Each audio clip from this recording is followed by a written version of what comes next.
अस्सलामु अलैकुम वरहमतुल्लाहि वबरकातुहू। जैसा कि आप लोग जानते हैं कि हमने फिजिक्स के जो 3 चैप्टर्स हैं, गर्दिशी हरकियात, जो हमारा पहला सबक था रोटेशनल डायनामिक्स, दूसरा सबक था सैयालों की मैकेनिक की खुसूसियात, और जो तीसरा सबक था हमारा kinetic theory of gases and radiation, ये तीनों चैप्टर हमने कंप्लीट कर चुके हैं और इसकी वीडियोस प्लेलिस्ट में आप लोगों को बता चुकी हूँ। आज की वीडियो में हमें जो है प्रॉब्लम्स देखना है, न्यूमेरिकल्स देखना है, फिजिक्स के जो बहुत ही अहमियत के होते हैं। आप लोगों को बोर्ड के अंदर तो ये करने ही करने हैं, उसी के साथ साथ जो बच्चे सीईटी दे रहे हैं, नीट दे रहे हैं, कॉम्पिटिटिव एग्जाम की जो स्टडी कर रहे हैं, उनके लिए भी जो है प्रॉब्लम सॉल्व करना बहुत जरूरी होता है और आप लोगों को इसकी बहुत प्रैक्टिस करनी होगी। देखिए, फिजिक्स जो है ये ड्राई सब्जेक्ट है, आपको थ्योरी तो करना ही है, उसी के साथ साथ फॉर्मूले याद रखने हैं और प्रॉब्लम जो है वो सॉल्व करने हैं। अब प्रॉब्लम सॉल्व करने के लिए सबसे बेसिक तो ये चीज है कि आपको जो है वो पूरे टेबल्स, जो पहाड़े हैं, वो पहाड़े एटलीस्ट आप लोगों को 20 तक तो याद होने जरूरी है।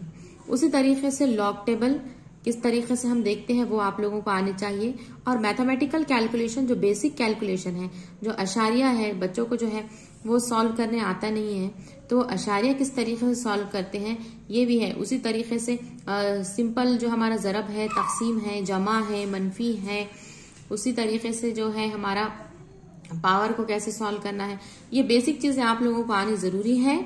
तो चलिए हम जो है हमारा जो चैप्टर है, सेकंड चैप्टर है जो आपका सैयालों की मैकेनिक की खुसूसियात, इसके हलशुदा मिसालें जो है, सॉल्व एग्जाम्पल जो है वो मैं आप लोगों को बता रही हूँ कि प्रॉब्लम किस तरीके से आप लोगों को सॉल्व करना है। और देखिए बुक के अंदर ये जो स्टार क्वेश्चन किए गए हैं, ये स्टार क्वेश्चन आपकी बोर्ड की बुक में दिए गए हैं। तो देखिए सवाल पहला आप लोगों को है, सतह समंदर के 200 मीटर नीचे दबाव मालूम कीजिए अगर माए के आजाद सतह पर दबाव एक फिजाई दबाव है। क्या कह रहा है कि हम फर्ज करेंगे कि ये क्या है, सतह समंदर है, समंदर की सतह आपने फर्ज कर लिया, सतह समंदर के 200 मीटर नीचे हमें दबाव मालूम करना है। अब ये 200 मीटर में क्या होती है, हाइट होती है, ये तो अपने को समझ आ गया है। 200 मीटर क्या होती है, हाइट होती है। तो यहाँ पे हम क्या कर लेंगे, छोटा सा यहाँ पे लिख लेंगे कि h है। क्या है ये, h है। क्या मालूम करना है, दबाव मालूम करना है। दबाव का फॉर्मूला क्या होता है, दबाव को हम कैसे रिप्रेजेंट करते हैं, प्रेशर को P से करते हैं। अगर माए के आजाद सतह पर दबाव एक फिजाई दबाव है, यानी कि वो जो आजाद सतह है, जो समंदर की जो सतह है, इसका जो दबाव, इस पर प्रेशर कितना है, एक फिजाई दबाव है। अब आप लोगों को पता है कि प्रेशर, एक फिजाई दबाव, एटमॉस्फेरिक प्रेशर कितना होता है, ये होता है 1.013 इंटू 10⁵ पास्कल। याद रखिए एटमॉस्फेरिक प्रेशर कितना होता है, 1.013 इंटू 10⁵ पास्कल। और दिया गया है समंदरी पानी की कसाफत, कसाफत यानी कि डेंसिटी, जिसे हम रो से जाहिर करते हैं, वो कितनी है, 1060 kg पर मीटर क्यूब। याद रखें यहाँ पर ये वैल्यूज जो है आप लोगों को दी गई है, आपको जो है एटमॉस्फेरिक प्रेशर याद रखना है। तो सबसे पहले जब हमें प्रॉब्लम आता है, जब हमें एग्जाम्पल करने होते हैं, तो कैसा लिखेंगे, पहली स्टेप होती है दिया हुआ है, यानी आपको लिखना है गिवन क्या है, क्या दिया गया है। देखिए यहाँ पर 200 मीटर का हाइट दिया गया है, तो h = 200 मीटर। इसके बाद कसाफत दी गई है, कसाफत यानी कि डेंसिटी, जिसे हम रो से जाहिर करते हैं। अब ये डेंसिटी, कसाफत किसकी है, ये वाटर की है, कि समंदरी पानी की बात कर रहा है, पानी यानी वाटर, इसलिए हमने W लिखा। 1060 दी गई है, और डेंसिटी की इकाई क्या होती है, kg पर मीटर क्यूब, यानी कि डेंसिटी कसाफत जो होती है मास अपॉन वॉल्यूम होता है, तो किलोग्राम पर मीटर क्यूब। उसके बाद जो है आप लोगों को ये वैल्यू आपको याद रखना ही रखना है कि माए के आजाद सतह पर दबाव एक फिजाई दबाव, एक फिजाई दबाव, एटमॉस्फेरिक प्रेशर की कीमत कितनी होती है, 1.013 इंटू 10⁵ पास्कल होती है। और जी जमीन का कशिश सुखल जो है, इसरा जो है हमारा एक्सेलरेशन ड्यू टू ग्रेविटी, वो कितनी है, 9.8 मीटर पर सेकंड स्क्वायर। तो बेसिक है, सबको याद रहता है। तो यहाँ पर जो है हमें दबाव मालूम करना है, तो फॉर्मूला क्या है, P = P0 प्लस h रो जी। क्या है formula, P = P0 plus h रो जी। अभी प्रेशर मालूम करना है, दबाव मालूम करना है, हम वैसे कि वैसे लिखेंगे। P0 कितना है, कितना प्रेशर है, एक फिजाई दबाव की कीमत कितनी होती है, 1.013 इंटू 10⁵ पास्कल। जमा की जगह पे हमने जमा लिखा, हाइट कितनी दी गई है आपको, कितने हाइट पर है वो, कितने नीचे दिया गया है 200, तो यहाँ पे 200। रो की कीमत कितनी है, यहाँ दी गई है 1060 है, इनटू जी की वैल्यू कितनी है 9.8। अब ये 1.013 10⁵ जैसे कि वैसे लिखेंगे।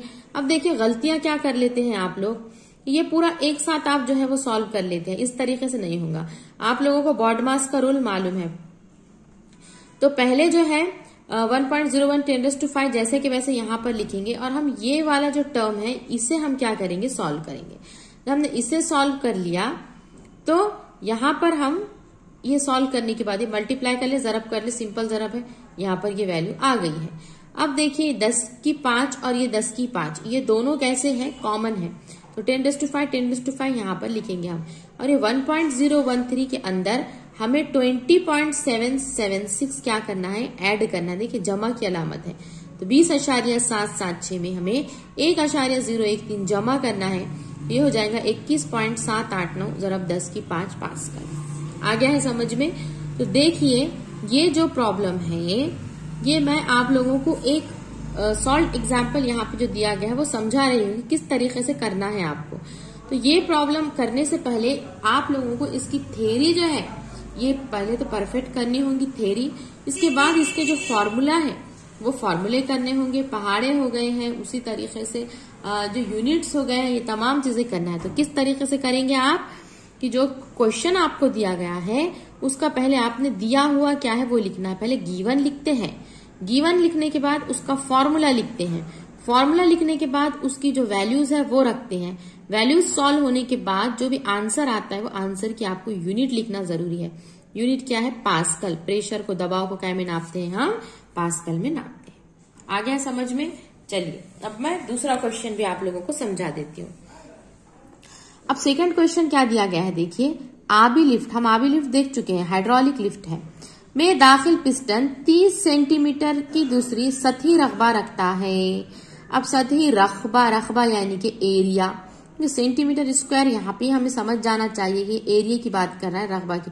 रकबा क्या होता है, लंबाई जरब चौड़ाई होता है ना, यहाँ पे सेंटीमीटर सेंटीमीटर, सेंटीमीटर की दूसरी यानी कि एरिया है, रकबा है।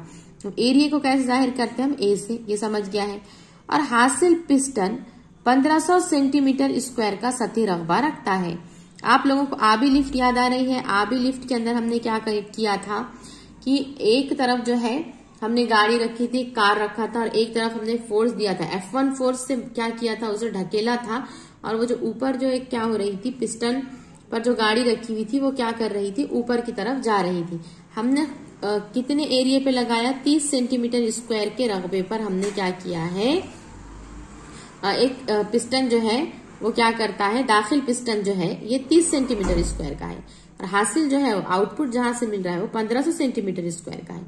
अगर हमने दाखिल पिस्टन पर 25 न्यूटन की कुव्वत लगाई है तो हासिल पिस्टन पर वजन क्या करना है, महसूब करना है। कि इस तरीके से हमने यहाँ पर ये आबी लिफ्ट यहाँ पर आ रहा है, याद आप लोगों को, और यहाँ पर जो है ये क्या थी, कार थी, और यहाँ पर ये पिस्टन के ऊपर हमने क्या किया था, फोर्स अप्लाई किया। यहाँ पर इनपुट पे फोर्स अप्लाई कर रहे हैं तो F1, और आउटपुट ये गाड़ी जो है ऊपर उठ रही है तो ये फोर्स क्या है, F2। अब देखिए ये कम एरिया है और ये एरिया जो है ये कैसा है, ज्यादा है, तो ये कह रहा है कि इसका एरिया कितना है, 30 सेंटीमीटर स्क्वायर, और इसका एरिया कितना है, 1500 सेंटीमीटर। समझ आ गया आपको। यानी ये पहले वाले का एरिया है करके A1, ये दूसरे वाले का एरिया है करके A2। ये फोर्स है F1 और ये फोर्स क्या रहेगा, F2। तो यहाँ पे दाखिल पिस्टन पर कितनी फोर्स लगाया इसने, 25 न्यूटन। कितनी फोर्स लगाया है, 25। तो अब क्या पूछ रहा है, वो F2 मालूम करना है। तो फॉर्मूला ये होगा, सिंपल फॉर्मूला है, F1/A1 is equal to F2/A2। अब हमें यहां से F2 क्या करना है, मालूम करना है। ये F2 मालूम करना है, हम क्या करेंगे, F1 को A2 से मल्टीप्लाई कर देंगे। F1 को हम किससे मल्टीप्लाई कर देंगे, A2 से। F1 इंटू A2, बटे में क्या है, डिवाइड में क्या है, A1 है। देखिए F2 का F2, F1 कितना है यहाँ पर 25, तो 25। A1 कितना है आपको दिया गया है, A1 है 30। A2 कितना दिया गया है, 1500। अब ये देखिए ये 0 कैंसिल हो गया है, ये 0 कैंसिल हो गया है, 3 एका 3, 3 पंजे 15, 0 का 0। ये हो गया है तकसीम करने पर 50। 25 ज़रब 50 कितना हो जाएगा? 1250। और कुव्वत है, फोर्स मालूम कर रहे हैं तो यूनिट क्या होती है? न्यूटन। इस तरीके से आपको करना है। देखिए बहुत ही सिंपल है। अगर आप लोगों को इसके कंसेप्ट क्लियर है और उसी तरीके से फॉर्मूले और कैलकुलेशन आप लोगों को आते हैं तो बहुत ही आसान है ये सब्जेक्ट। तो इस तरीके से यहाँ पर आपको बहुत सारे प्रॉब्लम्स जो है वो दिए गए हैं। ये तमाम प्रॉब्लम्स की आपको क्या करनी है? खुद से ही प्रैक्टिस करनी होंगी। और अगर कोई डाउट है तो आप मुझे पूछिए। तो ये जो प्रॉब्लम्स है आपको मैं इसके पीडीएफ जो है वो सेंड कर लेती हूँ। तो तमाम बच्चे अपनी अपनी नोटबुक में इसको जो है वो लिख लीजिए। खाली बस लिखना ही नहीं है इसको कि देखे है कॉपी कर लिए है, बिल्कुल ऐसा नहीं करेंगे। आप लोगों को ये क्वेश्चन जो है फिजिक्स के अंदर ज्यादातर आप लोगों को न्यूमेरिकल्स प्रॉब्लम्स ही आते हैं। तो आप लोग जो है ये समझ कर करेंगे कि क्या करना है, पूछ क्या रहा है, फॉर्मूला कौन सा यूज होगा। और एक चीज यहाँ पर कीजिए कि देखिए अगर आप लोग ये एक क्वेश्चन कर रहे हैं कि आबी लिफ्ट में ये आप लोगों ने क्वेश्चन किया, तो यहाँ पर आप क्या कीजिए कि अपने दिल से ये वैल्यूज क्या करते रहिए, चेंज करते रहिए। कि 30 है तो 30 की जगह पर अब एरिया यहाँ पर 20 कर दे, 1500 की जगह पे यहाँ पे 2000 कर दे, 25 की जगह पर यहाँ पे 50 न्यूटन कर दे। और उसके बाद फिर आप क्या कीजिए, यहाँ पर मालूम कीजिए। तो एक जैसे आप अगर 3 से 4 क्वेश्चन की क्या करते हैं, प्रैक्टिस करते हैं, तो इनशाला आप लोगों का जो है फिजिक्स के अंदर मार्क्स जो है आपको बहुत अच्छे आएंगे और तमाम कंसेप्ट क्लियर हो जाएंगे। और स्पेशली जो बच्चे सीईटी और नीट का एग्जाम दे रहे हैं उनके लिए तो बहुत ही ज्यादा जरूरी है। आप लोगों को ये जो है 53 सेकंड 55 सेकंड 1 मिनट से पहले पहले आप लोगों को ये प्रॉब्लम्स जो है वो सॉल्व करनी होती है। उसके अंदर आप लोगों को इतना टाइम नहीं होता। जैसा कि अब एमसीक्यूज की बात कर रही हूं मैं, तो दिया हुआ है, फॉर्मूला है, ये लिखने को आपको बिल्कुल टाइम नहीं होता। ये एमसीक्यूज क्वेश्चन जो होते हैं इसके अंदर बस क्या दिया गया है, फॉर्मूला है, फॉर्मूला आप लोगों को जो है वो जल्दी लिखना पड़ता है, उसके अंदर डालना पड़ता है और फिर वैल्यूज जो है वो आप लोगों को कर लेनी होती है। तो ये जो है बोर्ड के अंदर तो आपको पूरे स्टेप्स लिखना होंगे, लेकिन सीईटी और नीट के अंदर आपको बहुत ही फास्ट जो है वो करना होगा। तो याद रखिए फिजिक्स जो है ये ड्राई सब्जेक्ट है, आप लोगों को इसके लिए मेहनत करनी होगी। जैसा कि बायो है थेरोटिकल कंसेप्ट है, केमिस्ट्री के अंदर भी रिएक्शंस होते हैं, थेरोटिकल है, इतना ज्यादा हार्ड नहीं है। लेकिन फिजिक्स के अंदर आप लोगों को ज्यादा एफर्ट्स जो है वो लगाने होंगे। और अगर कोई मसला है तो आप मुझसे पूछ सकते हैं। अब इसकी मैं पीडीएफ आप लोगों को सेंड करती हूँ, तो नोटबुक के अंदर जो है आप लोग ये लिखिए। अल्लाह हाफिज।